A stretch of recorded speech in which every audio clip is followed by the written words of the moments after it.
Hello friends எல்லாரும் எப்படி இருக்கீங்க? நான் உங்கள் விஜய். இன்னைக்கு வந்து உங்களுக்கு நான் ஒரு சூப்பரான தோசை வெரைட்டிங்க. ஆந்திரா ஃபேமஸ் பெசரட்டு. பெசரட்டுன்னா நம்ம பாசிப்பருப்பு இருக்கும் இல்லையா, முழு பாசிப்பருப்பில் செய்கிற ஒரு தோசை. ரொம்ப ரொம்ப ஹெல்தியான ப்ரோட்டீன் ரிச்சான ஒரு தோசை. இதுக்காக நம்ம என்ன பண்ணுறோன்னா, பாசிப்பருப்பு நல்லா ஒரு 6லேருந்து 8 மணி நேரம் ஊற வச்சுக்கணும். தோலோடு அப்படியே ஊற வச்சுக்கோங்க. இந்த பாசிப்பருப்பு நல்லா ஊறிடுச்சு.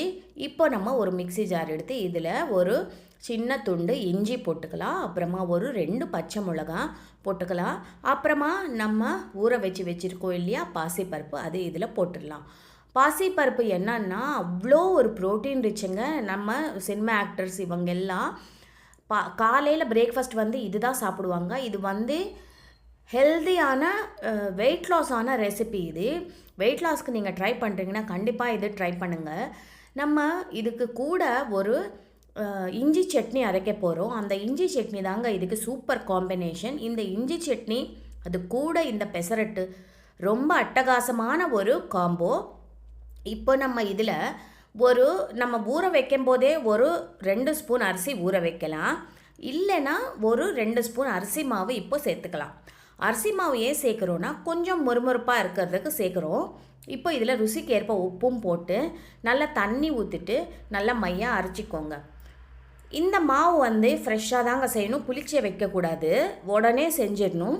இது புளிக்க வச்சா நல்லா இருக்காது. ஃப்ரெஷ்ஷாக செய்யக்கூடிய ஒரு பிரேக்ஃபாஸ்ட் தான் இது. நீங்கள் நைட்டு படுக்கும்போது ஊற வச்சிங்கன்னா காலையில் அரைச்சிட்டு உடனே நம்ம தோசை சுட்டுடலாம். இப்போ பாருங்கள், இந்த கன்சிஸ்டன்சி நம்மளுக்கு தோசை பேட்டர் மாதிரி இந்த மாதிரி இருக்கணும். இது நல்லா இப்போது ரெடி ஆகிடுச்சு. இதுக்கு கூட நம்ம வெங்காயம் வந்து பொடிசாக கட் பண்ணி வச்சுக்கணும். அதுதான் மேலே தூவ போகிறோம். இப்போ தோசை மாவு ரெடி ஆகிடுச்சு இல்லையா, சட்னி அரைக்கலாம் வாங்க. ஒரு சின்ன கடாய் எடுத்துக்கோங்க. இதில் 1 ஸ்பூன் எண்ணெய் விட்டுக்கோங்க. இதில் நல்லா 1 கப்பு உளுத்தம் பருப்பு போட்டுக்கோங்க. உளுத்தம் பருப்பு நல்லா பொன்னிறமாக வறுக்கணும். இப்போ இது கூட கொஞ்சோண்டு வெந்தயம் சேர்த்துக்கலாம். எப்போவுமே நம்ம சட்னி அரைக்கும்போது வெந்தயம் சேர்த்தோன்னா அந்த காரத்துக்கு இந்த வெந்தயம் கொஞ்சம் குளிர்ச்சி கொடுக்கும். அதனால் நம்ம எப்போவுமே கொஞ்சம் காரசாரமாக சாப்பிடும்போது வெந்தயம் கண்டிப்பாக சேர்த்துக்கோங்க, உடம்புக்கு குளிர்ச்சி. இப்போ நம்ம இதில் காஞ்ச மிளகா போட்டுக்கலாம். அப்புறமா இஞ்சி நல்லா தோல் எல்லாம் சீவிட்டு நல்லா சின்ன சின்ன பீஸாக கட் பண்ணி அதுவும் இதில் போட்டுக்கோங்க. நல்லா ஃப்ரை பண்ணிக்கோங்க. இப்போ இந்த உளுத்தம் பருப்பு கலர் நல்லா மாறிடுச்சு இல்லையா, இப்போ நம்ம இந்த உளுத்தம் பருப்பு காஞ்ச மிளகா இஞ்சி எல்லாம் ஒரு கப்பில் எடுத்து பக்கத்தில் வச்சுக்கலாம். இது நல்லா ஆறட்டும்.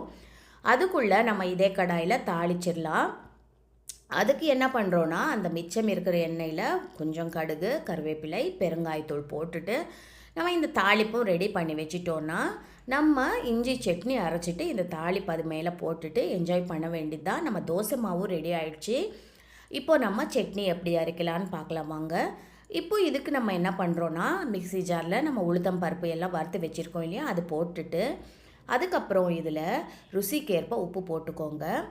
உப்பு போட்டதுக்கப்புறம் இதில் நல்லா ஒரு சின்ன நெல்லிக்காய் அளவுக்கு புளி ஊற வச்சுருக்கேன், அந்த புளி போட்டுக்கோங்க. அப்புறமா ஒரு சின்ன துண்டு வெல்லம். இஞ்சி சட்னிக்கு எப்போவுமே வெல்லம் சேர்த்துக்கோங்க, சூப்பராக இருக்கும். புளியும் சேர்த்து நல்லா ஊற வச்சுருக்கோம். இந்த புளியும் சேர்த்து கொஞ்சோண்டு தண்ணி ஊற்றிட்டு இந்த சட்னியாக நம்ம அரைச்சிக்க வேண்டியது தான். பாருங்கள், சூப்பரான இஞ்சி சட்னி ரெடி ஆயிடுச்சு.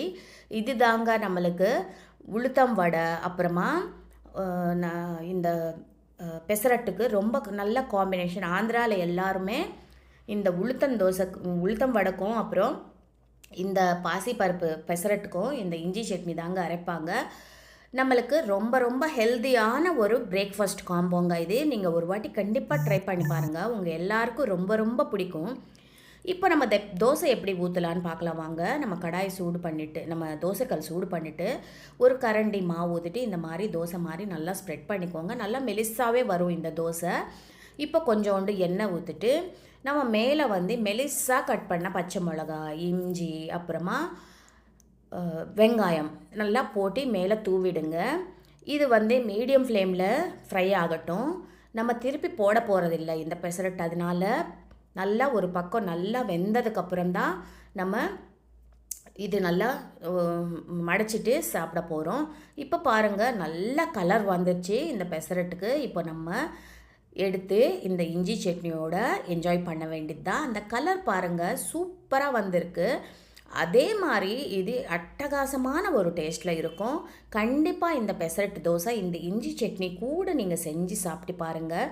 எப்படி வந்ததுன்னு எனக்கு சொல்லுங்கள். அடுத்த வீடியோவில் சந்திக்கிறேன். சப்ஸ்கிரைப் பண்ணுங்கள், லைக் பண்ணுங்கள், ஷேர் பண்ணுங்கள். தேங்க்யூ.